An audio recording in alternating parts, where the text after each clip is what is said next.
Hi everybody, this is going to be a review video on a product I've been asked about a lot. It's the CoverGirl NatureLuxe foundation. This is fairly new in drugstores, new to the CoverGirl line, and I actually did this whole foundation follow-up video talking about not only drugstore, but I think there was a high-end foundation also that I mentioned there, and kind of it's like a mass review on a few different products, and this inadvertently got left out. I didn't mean to miss it, but I forgot to include it in that video. So I'll link to that one below. It was just talking about several recent foundations I've tried, but still I thought it was important that I go ahead and get a review out there on this.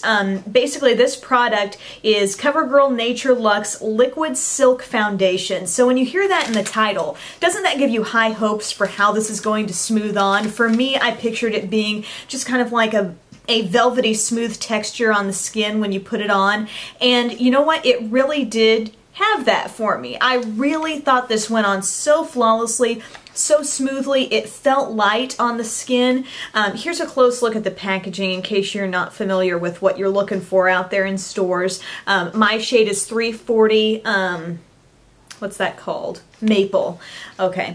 Yeah, the whole system there has changed in terms of naming the colors, but basically I feel like this has almost like a slightly, ever so slightly like whipped quality to it, because it goes on in that really smooth fashion. Even if you're a beginner with makeup, this is going to be easy enough to apply. I was just able to apply it really easily right there on my hand, and my hand looks very nice right now.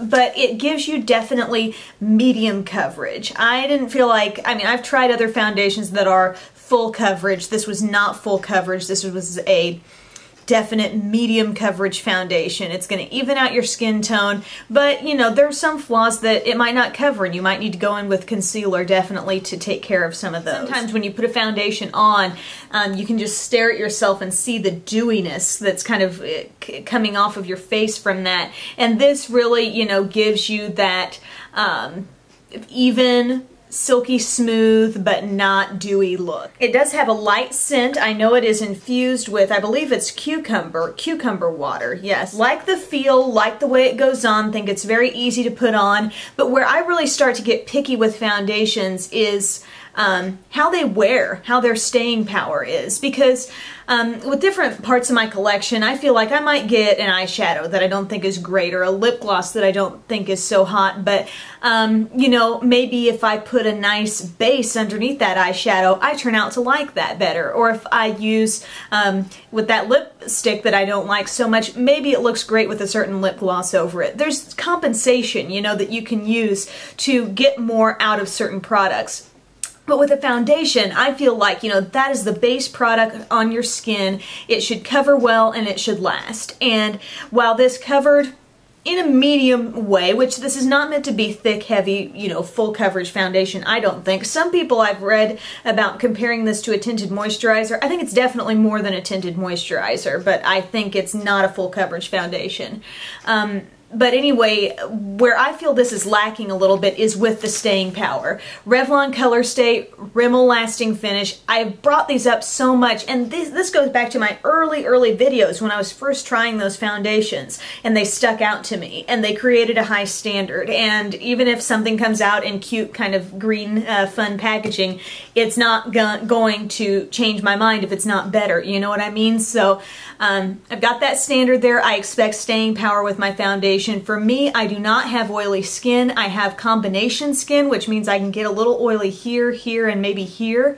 And I felt like it didn't take much for this foundation to break down, you know, maybe after, I don't know, 8 hours or so, maybe 6 to 8 hours, and then I really started to notice the oils in my skin kind of getting to this foundation.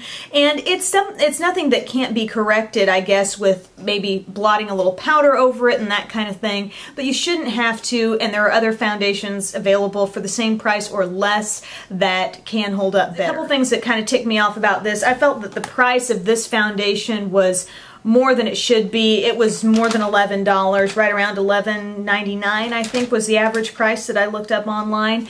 So that I thought was a bit much compared to its other drugstore counterpart foundations. And also, I feel like the way they changed the naming of the colors was really inconvenient. Like, I knew, generally speaking, what I might be in regular CoverGirl terminology, but then I look here and it's like, am I maple? Am I what? You know, who would it be good for? Maybe someone with truly normal skin, or maybe you've even got dry skin. I think I could see this being okay. It definitely doesn't look cakey. It has a really nice appearance as soon as you put it on. Staying power is not great. Cost is a little too high for what it gives you, but yeah, it's worth trying. I think maybe if you're looking for a new foundation, and if you really don't like the feel of some foundations, if you think they're too heavy, if you think they feel too cakey, or like there's a real layer of something there on your face, and you're looking for something lighter and you don't have a lot of oil issues, this might be really good for you. Hopefully this answers your questions on the CoverGirl NatureLuxe foundation.